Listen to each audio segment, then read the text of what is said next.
Okay, everybody, it is Sunday, September 12th, 2021. Now the futures market's going to open here. It's 2:30, so it's going to open up in 2.5 hours. Okay, we already had several days. I think it's 7 out of the last 8 trading days have been red days, something like this. Okay, another guy that I watch, who's a really good cycle analysis, really good at cycle analysis. He has a team and they put out a service. Okay, anyway, Steve Miller. If you don't know about him, you can go check him out on his YouTube channel. He also has a subscription service. And no, I don't get paid to promote him in any way or anything like that. I'm just mentioning because they do really good work. But he said in one of the comments, I commented on one of his videos, and we've chit-chatted back and forth over the last few years, so there's a little bit of camaraderie there, maybe a little bit of mutual respect for one another. I'm a student in psychoanalysis. He's probably the foremost expert in psychoanalysis. But in any case, one of the things he said was in one of his videos recently that we haven't had five consecutive red days or down days, in a long time. He can't remember there being 5 consecutive down days. And I think he's probably looking at the SPX instead of the futures. I think is what he looks at instead. So he's probably referring to that. But in any case, he made a really valid point, right? Just basic patterns and looking at things that haven't happened. Okay. So in front of us, you can see I've got September for the last, previous 6 years, right? 7 years, sorry. And you can see every year except for 2017. 2017 was basically very flat in September. There was like 4 little down days. It wasn't much, and then it just went right back up for 2017. But we all know what happened in 2017, right? I mean, who became president that year? Okay, I don't care if you liked him or not. It's clear in 2017 that the United States of America was very optimistic and full of a lot of hope, at least economically. And it shows and it bears proof. And that was the only September in the last 7 years that didn't have a downtrend, because the United States was on fire, right? But look at all the other years. Look at them. Last year, a 9.6% drop in September. They don't always happen exactly the same days and weeks. It doesn't really matter. The point is there's a significant drop almost every September. 2019, 4.1%. 2018 was 6.2%, which was the short term. But in the long term, it dropped all the way to December. And look, I remember that year very well. I was trading it. And from September all the way through Christmas Eve, I think it was. Maybe a little bit longer than that. The market dropped 20% that year. 20. Huge. Absolutely massive. In 2016, September was 4.4% drop. 2015, a 10.4% drop. In 2014, you can see a negative or 7.3% drop. So why am I putting this out today on a Sunday? Because we're in the middle of it right now, guys and gals. This is it. What are the odds? Okay, 1, 2, 3, 4, 5, 6, 7 years. What are the odds we'll have a drop? It's only 1 out of 7 chance that we won't. Right? 1 out of 7 chance that we won't. So what does that leave? Everybody know their simple mathematics, their fractions? Well, it's 6 out of 7. Right? I'll put it on the spreadsheet. 85, almost 86% chance that September will have a drop of at least 4%. Okay?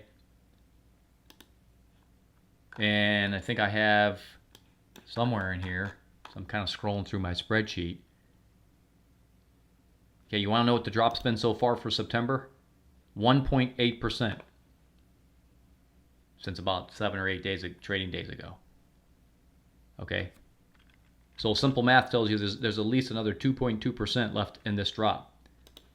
Does that mean tomorrow won't be an update? No, of course tomorrow could be an update. Tuesday might be. As a matter of fact, there was a year, I don't remember what year it was, it might have been last year, one of the years I was looking at, where the equivalent of tomorrow, or this session opening up tonight, and Monday and Tuesday sessions were both updates. They were small updates. And then the downtrend continued, which if we do get updates, like tonight, tomorrow, and Tuesday, I don't think it's going to be huge. That could easily happen. And then I think the pullback will continue maybe later in the week. But it could just say, forget it. We're not having any updates. We're just going down. There's been a lot of years that did that. You have some mixed days in there, kind of up, down, whatever. And some years it just said, forget it, we're going straight down. So we'll see how this all plays out. But there's a 6 out of 7 chance, or 85% chance, okay, that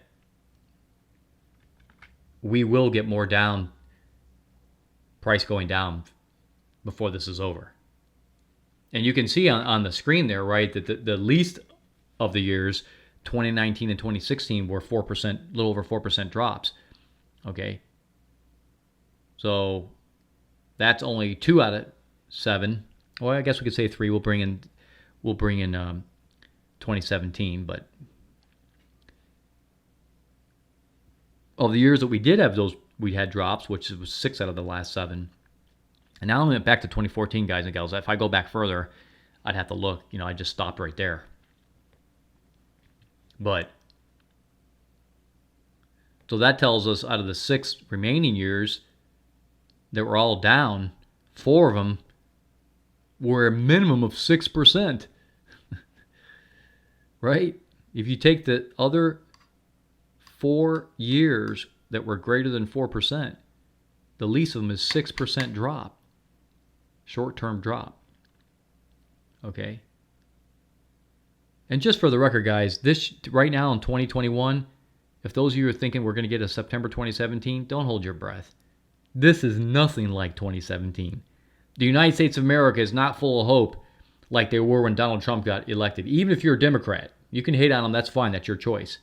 But even Democrats can't ignore that 2017 was a banging year. Right? I mean, that guy was moving fast and furious in the White House. And that had a direct relationship to the economics for 2017. Everybody knew what was going to happen. We were heading towards some of the lowest unemployment rates. We were heading for a great reduction in income taxes, corporate tax, and a little bit even for personal tax. There was so many things going on that were just saying, economy is gonna boom. So don't expect 2021 to be anything like 2017. It just isn't going to happen. And we have a totally different player sitting in the White House, right? I don't need to spell it out for you, do I? I mean, and I don't want to get political in this video, but I think I saw a poll that said 10% of Democrats regret voting for you-know-who in the White House. And that poll was by those that traditionally don't tell the whole truth about polls. So if it's 10%, it's more like about 20 or 30%. So you get a whole lot of Democrats regret voting for this guy.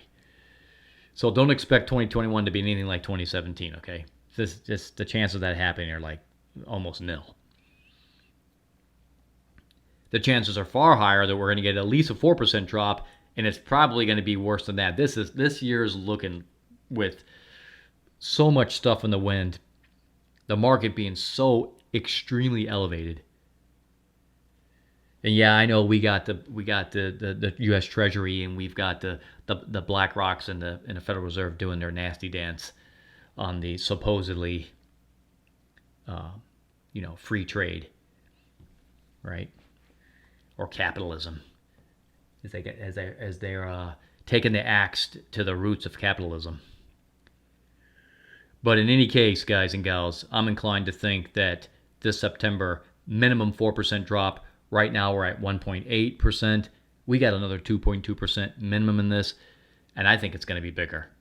That's my take on it. I'm going to keep this video short for today. Everybody have happy trading. If you haven't subscribed to the YouTube channel, go ahead and click the subscribe button. Give me a thumbs up. Really appreciate it. We'll talk to you all real soon again next time.